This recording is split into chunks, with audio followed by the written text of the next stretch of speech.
இந்த நேரத்தில் நான் என்னை மாற்றிக்கொள்கிறேன். நான் தொழாமல் இருந்தேன், தொழப்போகிறேன். நான் பொய் கூறிக் கொண்டிருந்தேன், பொய்யை நிறுத்தப் போகிறேன். நான் புறம் பேசிக் கொண்டிருந்தேன், புறத்தை நிறுத்தப் போகிறேன். பிறருடைய மானங்களை பற்றி பேசிக் கொண்டிருந்தேன், இனிமேல் பேசப் போவதில்லை. என்னுடைய பெற்றோர்களுக்கு முக்கியத்துவம் கொடுக்காமல் இருந்தேன், இப்போது கொடுக்க போகிறேன். என்னுடைய உறவுகளை ஆதரிக்காமல் இருந்தேன், இப்போது ஆதரிக்கப் போகிறேன்.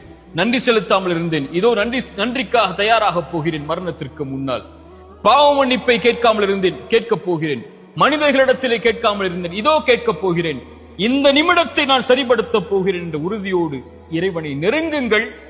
உங்கள் வாழ்வில் எது இல்லை என்றாலும், எதை நீங்கள் இழந்திருந்தாலும் அந்த கவலையை இறைவன் நீக்கி அவனிடத்திலே நெருங்குவதற்குரிய வாய்ப்பை இறைவன் கொடுத்து, உங்களுக்கு எதை வேண்டுமோ அதை அவனிடத்திலே கேட்டு பெறுவதற்குரிய அவகாசத்தையும் இறைவன் நீட்டித்து தருவார். இந்த ஒரு புரிதலை புரிந்தால், இந்த நேரத்தை பயன்படுத்தினால், இந்த நாளை பயன்படுத்தினால், இந்த நொடியை நமக்காக நாம் அமைத்துக் கொண்டால், இந்த உலக வாழ்வில் நாம் வெற்றியை நோக்கி பயணிக்கலாம்.